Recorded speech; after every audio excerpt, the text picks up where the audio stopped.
ಎಲ್ಲರಿಗೂ ಶರಣು ಶರಣಾರ್ಥಿಗಳು. ಬಸವ ಸಮಿತಿಯ ಪ್ರಸ್ತುತಿ ಶರಣ ಸ್ಮಾರಕಗಳು ವಿಡಿಯೋ ಸರಣಿಯ ಸಮಸ್ತ ವೀಕ್ಷಕರಿಗೆ ಆದರದ ಸ್ವಾಗತ. ಇಂದು ನಾವು ಚರ್ಚಿಸಲಿರುವ ಈ ಐತಿಹಾಸಿಕ ಸ್ಮಾರಕ ಕೇವಲ ಕಲ್ಲು ಮಣ್ಣುಗಳಿಂದ ನಿರ್ಮಿತವಾದ ಬರಿಯ ಕೋಟೆಯಲ್ಲ. ಇದು 12ನೇ ಶತಮಾನದ ಆ ಮಹಾನ್ ಕ್ರಾಂತಿಗೆ ನಾಂದಿ ಹಾಡಿದ ಪವಿತ್ರ ತಾಣ. ಯುಗಪುರುಷ ಬಸವಣ್ಣನವರ ಹಾಗೂ ಅಸಂಖ್ಯಾತ ಶರಣರ ಹೆಜ್ಜೆಗುರುತುಗಳನ್ನು ತನ್ನ ಒಡಲಲ್ಲಿ ಶತಮಾನಗಳಿಂದಲೂ ಭದ್ರವಾಗಿ ಹುದುಗಿಸಿಟ್ಟುಕೊಂಡಿರುವ ಅಜೇಯ ಶಕ್ತಿ, ಅದೇ ಬಸವ ಕಲ್ಯಾಣ ಕೋಟೆ. ಕಾಲ ಕ್ರಿಸ್ತಶಕ 1040 ಸುಮಾರಿನ ದಿನಗಳು. ಕಲ್ಯಾಣದ ನೆಲಕ್ಕೆ ಕಾಲಿಟ್ಟ ಚಾಲುಕ್ಯರು ಮುಂದಿನ 100 ವರ್ಷಗಳ ಕಾಲ ಆಳಿದ ಸುವರ್ಣಯುಗ ಅದು. ಕ್ರಿಸ್ತಶಕ 11ನೇ ಶತಮಾನದಲ್ಲಿ ಚಾಲುಕ್ಯ ವಂಶದ ಅರಸರಾದ 1ನೇ ಸೋಮೇಶ್ವರರು ಬಸವ ಕಲ್ಯಾಣವನ್ನು ತಮ್ಮ ರಾಜಧಾನಿಯನ್ನಾಗಿ ಮಾಡಿಕೊಂಡರು. ಆದರೆ ಇತಿಹಾಸ ಸುಗಮವಾಗಿರಲಿಲ್ಲ. ಕ್ರಿಸ್ತಶಕ 1050 ಕಲ್ಯಾಣದ ಮೇಲಾದ ಚೋಳರ ಭೀಕರ ದಾಳಿಗೆ 1ನೇ ಸೋಮೇಶ್ವರರು ಕಟ್ಟಿದ್ದ ಆ ಮೊದಲ ಕೋಟೆ ಸಂಪೂರ್ಣವಾಗಿ ಭಸ್ಮವಾಗಿ ಹೋಯಿತು. ಆದರೆ ಇತಿಹಾಸ ಅಲ್ಲಿಗೆ ನಿಲ್ಲಲಿಲ್ಲ. ಕ್ರಿಸ್ತಶಕ 1080 ಶಾಸನವೊಂದು ಇಲ್ಲಿ ಅತ್ಯಂತ ಸುಂದರವಾದ, ಭೇದಿಸಲಾಗದ, ಭದ್ರವಾದ ಕೋಟೆ ಇದ್ದ ಬಗ್ಗೆ ಉಲ್ಲೇಖಿಸುತ್ತದೆ. ಅಂದರೆ ಕ್ರಿಸ್ತಶಕ 1050ರಿಂದ 1080 ನಡುವಿನ ಆ 30 ವರ್ಷಗಳ ರೋಚಕ ಅವಧಿಯಲ್ಲಿ, ಅಂದರೆ 1ನೇ ಸೋಮೇಶ್ವರರು ಮತ್ತು ಅವರ ಪುತ್ರರಾದ 6ನೇ ವಿಕ್ರಮಾದಿತ್ಯರ ಆಳ್ವಿಕೆಯ ಪ್ರಾರಂಭದ ದಿನಗಳಲ್ಲಿ ಇಂದಿನ ಈ ಪ್ರಾಚೀನ ಕೋಟೆಯ ನಿರ್ಮಾಣವಾಯಿತು. ಕ್ರಿಸ್ತಶಕ 1076ರಿಂದ 1127ರವರೆಗೆ ಆಳಿದ ಕೀರ್ತಿ 6ನೇ ವಿಕ್ರಮಾದಿತ್ಯರದ್ದು. ಇವರ ಮಗಳೇ ಮುಂದಿನ ಇತಿಹಾಸದ ದಿಕ್ಕನ್ನೇ ಬದಲಿಸಿದ ಬಿಜ್ಜಳರ ತಾಯಿ. ಮಂಗಳವೇಡೆಯ ಮಾಂಡಲಿಕರಾಗಿದ್ದ, ಬಾಲ್ಯದಿಂದಲೂ ಅತೀವ ಮಹತ್ವಾಕಾಂಕ್ಷಿಯಾಗಿದ್ದ ಕಳಚುರಿ ಮನೆತನದ ಬಿಜ್ಜಳರು ಒಮ್ಮೆಗೆ ಕಲ್ಯಾಣದ ಸಾಮ್ರಾಟರಾಗಿ ಸಿಂಹಾಸನ ಏರಿದರು. ಅಂದಿನ ಕಾಲದ ನಂಬಿಕೆ ಹೇಗಿತ್ತು ಅಂದರೆ, ಕಲ್ಯಾಣದ ಕೋಟೆ ಯಾರ ವಶದಲ್ಲಿರುತ್ತದೆಯೋ ಇಡೀ ದಕ್ಷಿಣ ಭಾರತ ಅವರ ಪಾದದ ಅಡಿಯಲ್ಲಿರುತ್ತದೆ. ಇದೇ ಕಾರಣಕ್ಕಾಗಿ ಚಾಲುಕ್ಯರು ಅಸಂಖ್ಯಾತ ರಕ್ತಸಿಕ್ತ ಯುದ್ಧಗಳನ್ನು ಎದುರಿಸಬೇಕಾಯಿತು. ಇಂದು ಅತ್ಯಂತ ಸುಸ್ಥಿತಿಯಲ್ಲಿರುವ ಬಸವ ಕಲ್ಯಾಣ ಕೋಟೆಯನ್ನು ನೋಡಿದರೆ, ಕಾಲಕಾಲಕ್ಕೆ ಈ ಹಳೆಯ ಕೋಟೆಯನ್ನು ಪುನರುಜ್ಜೀವನಗೊಳಿಸಿದ ಮತ್ತು ವಿಸ್ತರಿಸಿದ ಕುರುಹುಗಳು ಸ್ಪಷ್ಟವಾಗಿ ಗೋಚರಿಸುತ್ತವೆ. ಮೂಲತಃ ಗೋಲಾಕಾರವಾಗಿರುವ ಈ ಕೋಟೆಯಲ್ಲಿ ಅರಸರ ವಾಸಸ್ಥಾನದ ಮನೆ, ಆಡಳಿತದ ಕಚೇರಿ ಭಾಗ ಹಾಗೂ ಭವ್ಯವಾದ ಸಭಾಮಂಟಪ ಎಂಬ 3 ಮುಖ್ಯ ಭಾಗಗಳಿವೆ.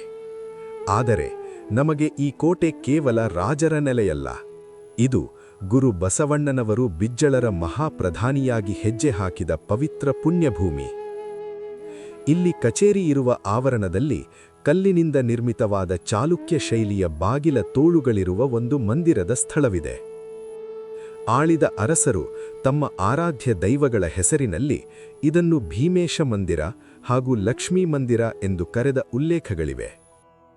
ಆದರೆ ಮೌಖಿಕ ಇತಿಹಾಸದ ಕರಾಳ ಸತ್ಯವೊಂದು ನಮ್ಮ ಎದೆಯನ್ನು ತಟ್ಟುತ್ತದೆ.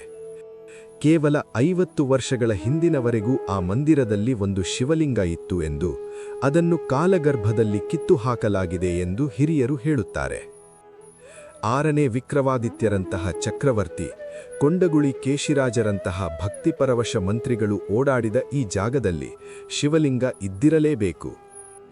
ಮಂದಿರದ ಎದುರಿಗೆ ಒಂದು ಸಣ್ಣ ನೀರಿನ ಕಲ್ಯಾಣಿಯಿದೆ. ಇಷ್ಟೊಂದು ಎತ್ತರದ ಕೋಟೆಯ ಮೇಲೂ ಇಂದಿಗೂ ನೀರು ಜಿನುಗುತ್ತಿರುವುದು ಪ್ರಕೃತಿಯ ವಿಸ್ಮಯ. ಗುರು ಬಸವಣ್ಣನವರು ಇದೇ ಕಲ್ಯಾಣಿಯ ಪವಿತ್ರ ಜಲದಿಂದ ತಮ್ಮ ಇಷ್ಟಲಿಂಗ ಪೂಜೆಯನ್ನು ನೆರವೇರಿಸುತ್ತಾ ಇದ್ದಿರಬಹುದು ಎಂದು ಇಲ್ಲಿಯ ಹಿರಿಯರು ವಿವರಿಸುತ್ತಾರೆ. ಇನ್ನೂ ಮೇಲೇರಿದರೆ ಗಟ್ಟಿಯಾದ ಕಟ್ಟಡದ ಮತ್ತೊಂದು ಬಾವಿ ಸಿಗುತ್ತದೆ.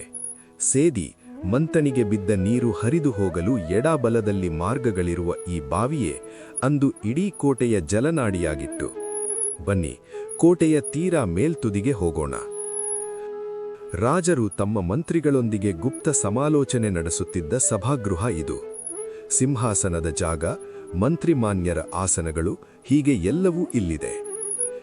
ಇಲ್ಲಿಯ ಹಿರಿಯರು ಹೇಳುವಂತೆ ಗುರು ಬಸವಣ್ಣನವರು ರಾಜಸಭೆಯಲ್ಲಿ ಓಲೆ ಓದಿ ನಿಧಿಯನ್ನು ತೋರಿಸಿದ ಆ ಐತಿಹಾಸಿಕ ಮತ್ತು ರೋಮಾಂಚಕ ಘಳಿಗೆ ನಡೆದದ್ದು ಇದೇ ಸಭಾಂಗಣದ ನಡುವೆ. ಇಂದು ಇದನ್ನು ಆಧುನಿಕವಾಗಿ ಬದಲಾಯಿಸಿ ನೃತ್ಯಮಹಲ್ ಎಂದು ಕರೆದಿರಬಹುದು. ಆದರೆ ಕಚೇರಿಯಿಂದ ನೇರವಾಗಿ ಸಿಂಹಾಸನಕ್ಕೆ ಬರುವ ಮಾರ್ಗಗಳು ಮತ್ತು ಹಿಂದಿರುವ ವಿಶ್ರಾಂತಿ ಕೋಣೆಗಳನ್ನು ಗಮನಿಸಿದರೆ, ಹಾಗೂ ಈ ಕೋಟೆಯಲ್ಲಿ ಕಚೇರಿಯನ್ನು ಬಿಟ್ಟರೆ ಬೇರೊಂದು ವಿಸ್ತಾರವಾದ ಸ್ಥಳವೇ ಇಲ್ಲದಿದ್ದರಿಂದ ಪ್ರಾಚೀನ ಕಾಲದ ಅರಸರ ಆ ಭವ್ಯ ಸಭಾಮಂಟಪ ಇದೇ ಆಗಿತ್ತು ಎನ್ನುವುದು ನಿಚ್ಚಳ ಸತ್ಯ.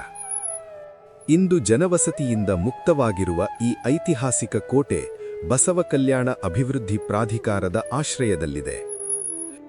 ಈ ತಾಣವನ್ನು ಮತ್ತಷ್ಟು ಸುಂದರಗೊಳಿಸಿದರೆ ಇದು ಕೇವಲ ಒಂದು ಕೋಟೆಯಾಗಿ ಉಳಿಯದೆ ಜಗತ್ತಿಗೆ ಅರಿವಿನ ಬೆಳಕು ನೀಡಿದ ಭವ್ಯ ಶರಣ ಸ್ಥಳವಾಗಿ ಇತಿಹಾಸದ ಪುಟಗಳಲ್ಲಿ ಚಿರಕಾಲ ಅಚ್ಚಳಿಯದೇ ಉಳಿಯಲಿದೆ. ಈ ಒಂದು ಸಂಶೋಧನೆ ಆಧಾರಿತ ಮಾಹಿತಿಯು ಬಸವ ಸಮಿತಿಯು ಪ್ರಕಟಿಸಿರುವ ಗುಲಬರ್ಗಾ ವಿಶ್ವವಿದ್ಯಾಲಯದ ನಿವೃತ್ತ ಪ್ರಾಧ್ಯಾಪಕರಾದ ಡಾಕ್ಟರ್ ವೀರಣ್ಣ ದಂಡೆ ಮತ್ತು ಡಾಕ್ಟರ್ ಜಯಶ್ರೀ ದಂಡೆಯವರ ಸಾರ್ಥಕ ಸಂಶೋಧನಾ ಕೃತಿಯಾದ 12ನೇ ಶತಮಾನದ ಶರಣ ಸ್ಮಾರಕಗಳು ಎಂಬ ಗ್ರಂಥವನ್ನು ಆಧರಿಸಿದೆ.